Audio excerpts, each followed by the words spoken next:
Good morning, second year Commerce and Arts. This is the part 16 lecture and law of demand का third lecture. आज हम लोग बात करेंगे एजम्पशन लॉ ऑफ डिमांड किस पर लागू होता है, और वो पॉइंट जो महत्वपूर्ण है that is the if everything other thing या other thing being equal. Law of demand apply होगा जब जो हम नीचे बता रहे जाए वो फॉलोइंग कंडीशन पूरा करता हुआ. उसको ध्यान से सुनिएगा. पहला point is the first point, यानी अदर थिंग का मतलब क्या हुआ? We mean other factor then the price which influence the demand. Price के अलावा वो कौन कौन से फैक्टर हैं? पहला है there should be no change in the consumer income. Consumer की इनकम में कोई चेंज नहीं होना चाहिए. And the third point is no change in the price of related goods, जो सब्स्टिट्यूट और कॉम्प्लीमेंट्री गुड्स है. And the third point is the no change in the consumer taste, nature and fashion. Fourth point is the consumer do not expect any change in the price of the commodity in near future. इसका exception में हम आएंगे और explain करेंगे. No change in the population, no new substitute are discovered. कोई नया substitute अभी तक नहीं आया है. And the last point, which is most important, the commodity is the normal commodity. यानी लॉ ऑफ डिमांड अप्लाई करता है आपका नॉर्मल कमोडिटी पर. अब इसको हम अगर डिमांड शेड्यूल में बात करें तो एक हम डिमांड कर्व बनाएंगे और डिमांड इंडिविजुअल डिमांड शेड्यूल और मार्केट जो हम पढ़ रहे थे उस पर आए. देखिए ये एक डिमांड अगर हम कर्व बनाते हैं बेटा, तो इसमें जैसे ये मान लीजिए 0 और एक्स एंड वाई, ये क्वांटिटी डिमांडेड है और ये प्राइस है. प्राइस अगर 20 रुपया है तो डिमांड कम होगा, ठीक है ना. प्राइस अगर इसको करते 20, 19, 18, 17, 16, 15, 1, 2, 3, 4, 5, 6, ठीक.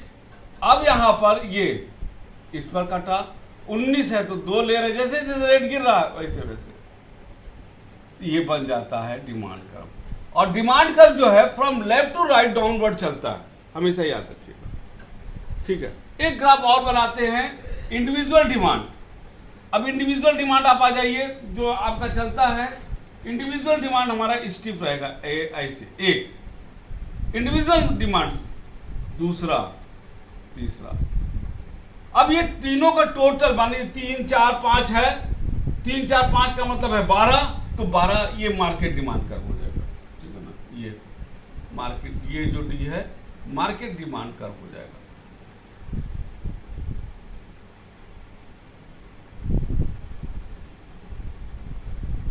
ठीक है, ये आपका एक महत्वपूर्ण चीज हो गया.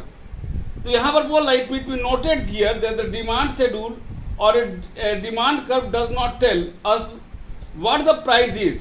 It only tell how much quantity of the commodity will be purchase at the various possible prices. ठीक है. अब हम लोग आगे थोड़ा सा चलते हैं और वो आते हैं हम लोग causes of operation of the law of demand, जो एक अक्सर क्वेश्चन पूछा जाता है बोर्ड में भी, इंपॉर्टेंट है, इसको नोट कर लीजिएगा कि why does demand curve slope downward to the right. ये बड़ा महत्वपूर्ण पॉइंट है. यानी causes of operation of law of demand, यानी इसको हम कहेंगे why does demand curve slope downward to the right. इसमें the first point is law of diminishing marginal utility. हम लोगों ने पढ़ लिया था पिछले जो कार्डिनल ऑर्डिनल में कि जैसे जैसे यूटिलिटी घटती है वैसे वैसे हम सामान का दाम कम करते चले जाते हैं. ये हमने उसमें बाकायदे प्रूव भी किया था. तो लॉ ऑफ डिमिनिशिंग जो मार्जिनल यूटिलिटी होती है उसका मतलब होता है कि दैट ए यूनिट कंजम्पशन है partly satisfy our need. This law to a large extent affect the law of demand. A rational consumer pay for any commodity according to the amount of the utility. यदि उसका utility काफी high है तो वो ज्यादा price दे देगा, ठीक है ना। तो जैसे है ना, जैसे ग्राफ बनाए थे, अब उसकी हमारी यूटिलिटी हाई है तो 20 रुपया देगा, ठीक है, according to the when every additional unit bring decreasing utility, जैसे जैसे वो लेता है और उसकी यूटिलिटी गिरती चली जाती है, the additional unit will only at a lower price, thus therefore causes an inverse relationship between the demand, price and demand. And the second point is income effect. Income effect here implies affect the change in the consumer's real income. अब ध्यान देना, income effect, income effect, इसमें monetary income आएगा और real income आएगा। Monetary income का मतलब हमारा 10,000 रुपया आमदनी था, 12,000 हो गया, तो ये मॉनेटरी इनकम है। Real income which is based on the purchasing power. ध्यान देना, भिंडी 40 रुपया किलो था, मम्मी ने 40 रुपया दिया आपको कि जा 1 किलो भिंडी ले आओ, वहां गया तो वहां 20 रुपया किलो भिंडी हो गया। आपको 1 किलो भिंडी आपको मिलेगा 20 रुपया में, तो नाउ यू हैव सेव, आपने 20 रुपया बचा। जो 20 रुपया बच रहा है, this is the real income which is based on the purchasing power. And if the consumer shift that real income to purchase the same thing, यदि हम भिंडी पर ही खर्चा करें, अपना रियल इनकम कितना था 20 रुपये, जो due to the purchasing power हमारे पास बचा, और हमने उसको भिंडी पर खरीदा, तो अब जो है हम 40 रुपया में हम 2 किलो भिंडी खरीद लेंगे। यानी 40 की कैपेसिटी जो पहले 1 किलो उठाने की थी, that is the purchasing power, अब 2 किलो उठाने की हो गई। तो विच is based on the purchasing power. तो पहला पॉइंट तो था लाभ diminishing marginal utility, and the second in the income affect, and the third point is the substitution affect. Substitution effect हम लोग कई बार पढ़ चुके हैं कि when the price of any commodity increase while price of the other substitute goods remain unchanged, the consumer would like to prefer any one of the substitute goods. इसको चौथा है entry and exit of the customer. ये ध्यान देना, entry मतलब exit. जैसे आप एक सीजन आया, मटर 100 रुपया, अब मटर 100 रुपया कंज्यूमर चल देता है, एग्जिस्ट कर गया। 80 रुपया, अब धीरे धीरे कस्टमर बढ़ रहा है, एंट्री आ रहा है। जब एंट्री आएगा तो धीरे धीरे कस्टमर की संख्या बढ़ेगा, तो वो डिमांड भी बढ़ेगा।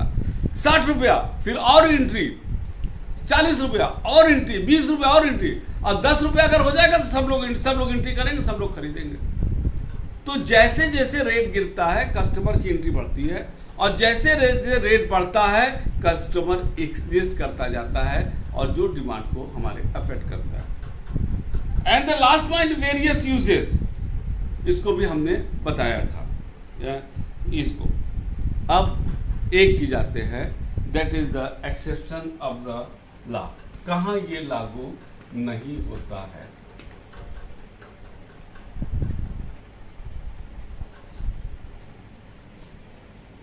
ठीक है, exception law.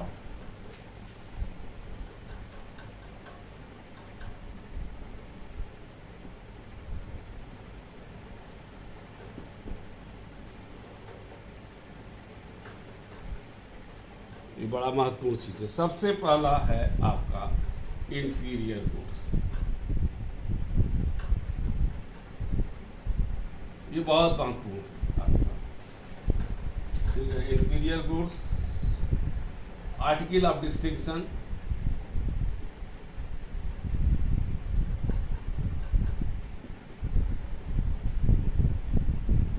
Third the necessity of life,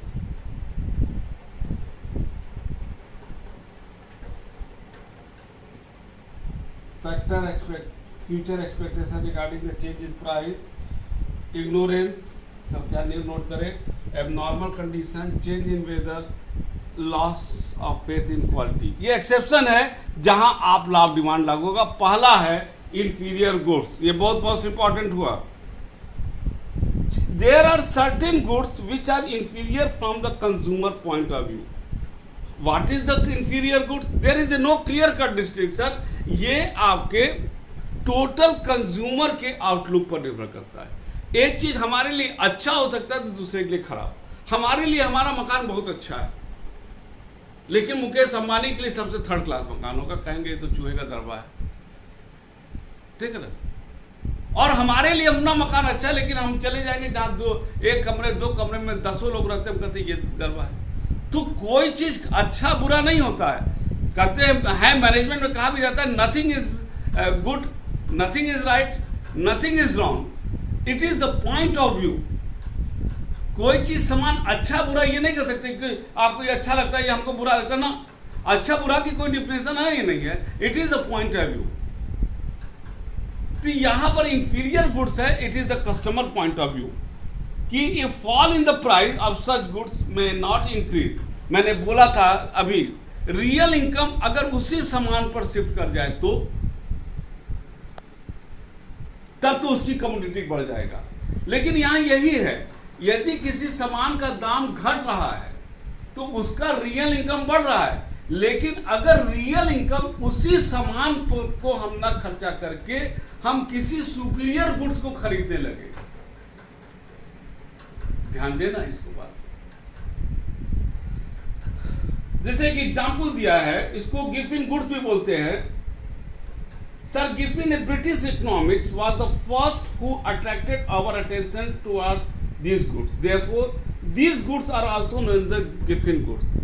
Giffen pointed out that the law of demand did not apply in the case of the English worker.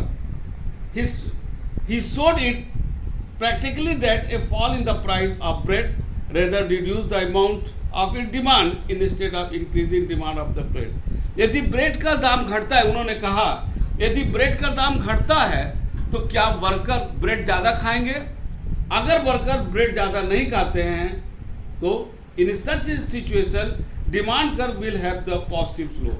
अभी तक हम लोग demand curve negative slope from left to right होता था या negative, अभी हम बता रहे हैं। थोड़ा सा एग्जाम्पल देख लो इसको जो उन्होंने गिफिन ने दिया है। British worker had the two main item of consumption, bread and meat. As the price of bread fell in the market, they could now purchase same amount of bread with less money. Their same purchasing power was spent on the purchasing power of the meat. अब ध्यान समझना कि हम लोग वहां पढ़े थे जब आपका आया था कि परचेजिंग पावर की वजह से डिमांड बढ़ता है, लेकिन अगर purchasing power the real income अगर उसी से हमारे यानी कि हम ब्रेड का दाम गिरा तो जो पैसा बचा रियल इनकम अगर हम ब्रेड पर नहीं खर्चा करेंगे और मीट पर चले जाएंगे which is the superior goods, वहां पर बढ़ जाएगा। तो वहां पर जो है इंफीरियर गुड्स का जो डिमांड कर बनेगा वो ऐसे बनेगा, यानी प्राइस ज्यादा डिमांड ज्यादा, प्राइस कम डिमांड ऐसे घटता चलाएगा जिससे। तो ये पॉजिटिव स्लोप लेके चलता है, ये यहां से आपका डिमांड, ठीक है। ये याद रखिएगा, ये अगर कभी भी डिमांड कर्व ऐसे बन के आता है फ्रॉम राइट टू लेफ्ट, आपका जो एकदम जीरो पर आता है जो यहां पर, तो ये आपका पॉजिटिव स्लोप, ये आपका इंफीरियर गुड्स का बनता है, ठीक है। आर्टिकल ऑफ डिस्टिंक्शन में भी आपका लागू नहीं होता। आर्टिकल ऑफ डिस्टिंक्शन का मतलब होता है वो चीज जो हम लोग दिखाने के लिए लेते हैं।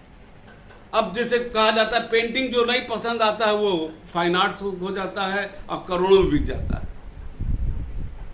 कुछ चीज हम लोग लेते हैं दिखाने के लिए, वहां पर लॉ ऑफ डिमांड आपका लागू नहीं होगा, ठीक है ना। नेसेसिटी ऑफ लाइफ, अब जिंदगी के लिए कोई चीज जरूरी है। अब जैसे अभी कोरोना का युग चला, ऑक्सीजन है, ये इसमें कोई प्राइस नहीं देख रहा है कि प्राइस ज्यादा है महंगा है, 10 गुना मांगो 10 गुना देंगे क्योंकि जीना है। The fourth point is the future expectations regarding the change in the price.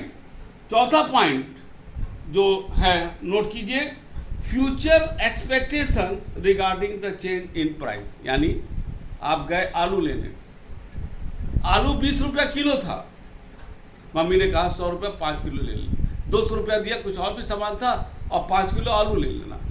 वहाँ गए, पता लगा कि साहब आलू का दाम अब बस 2% और 130 रुपया हो जाएगा। आपने किया मम्मी को फ़ोन, मम्मी ने कहा 10 किलो ले लो। अब यहाँ पर क्या है, फ्यूचर एक्सपेक्टेशन है प्राइस का बढ़ने वाला, तो आपने तुरंत उसका डिमांड बढ़ा दिया।